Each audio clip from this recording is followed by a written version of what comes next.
Good looking chicken.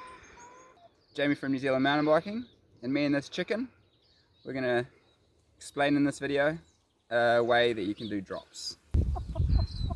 So this is just introductory. I know there's a lot of different ways that you can do a drop, but this one is the first progression from just rolling over something little to being able to go with a little bit more speed and actually drop it. Cool, so here's the drop that we're going to practice on. It's just a plank laid on top of a piece of wood, and we can make it smaller, but you wouldn't want to make it too much bigger than this for the purpose of this, because you want to know that you can just roll it and nothing bad's going to happen. But anyway, the general gist of it. With a drop, you've got the approach, which is here on the grass, nice and easy, and then we've got a point of commitment, which would be as you get onto this log, and the point of commitment is where you are committed. So if you're going too fast or too slow, this is where you'd pull out and, I don't know, turn into the bank or whatever you need to do.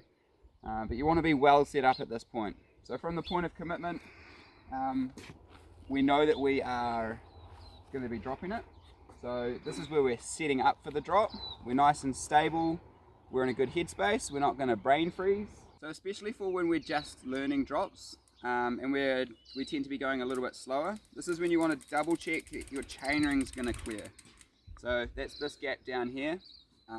If it doesn't clear, all that it means is that you just need to be a little bit faster and be a little bit more active with what you're doing. But for this intro, we're doing this kind of squash technique where we're just rolling over the drop.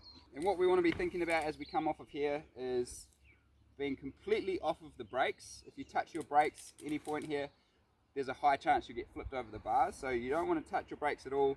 You want your pedals to be even, and this is where we're in our ready position. So we get low, and then we push the bike off the drop so that we can catch ourselves at the bottom. And then you're looking ahead to see what's coming up next. So there you have it. That is a technique to do your first drops. Remember, you want to be nice and stable leading in. Lots of this has got to do with the lead in. Once we get to the drop, we're pushing the bike off it so that we can catch ourselves at the bottom. And you can actually apply this to drops all over the show. Once you've got it set on this first one, you should try it on something else, something a little bit smaller, something a little bit bigger, so that you get really confident with this technique. You could even just change this drop around. So I'm going to take away that log, and that means that it's less of a rollover and it is more of a drop, but my bottom bracket is still going to clear. So watch as it move it up and down.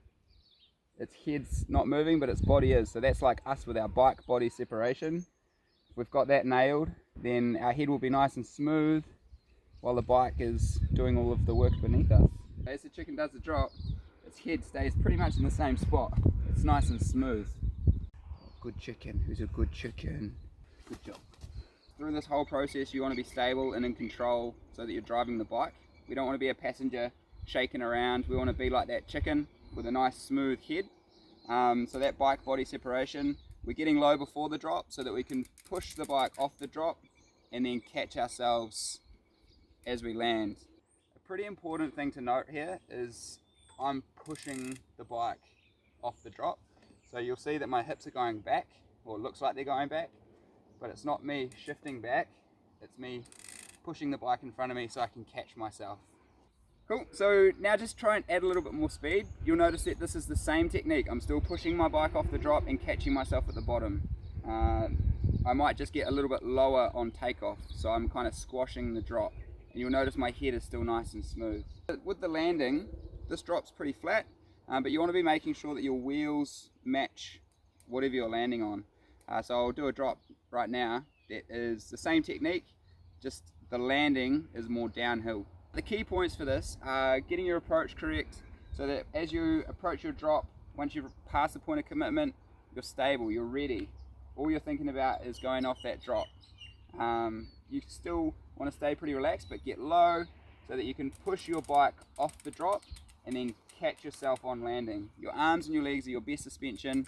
Doesn't matter if you've got a flash bike or you have a rigid bike, it's all the same technique. Practicing this at home, remember, keep your head nice and stable like a chicken, so it's got a nice smooth line. So you're not bouncing around, you're driving the bike off of the drop and you're in control. A key thing for this is to just practice a couple of different ways. So practice getting super low and see what that feels like. Practice being a little bit higher, see what that feels like. Maybe even try one leaning back, even though it's not what you should do, just so that you feel what it's like.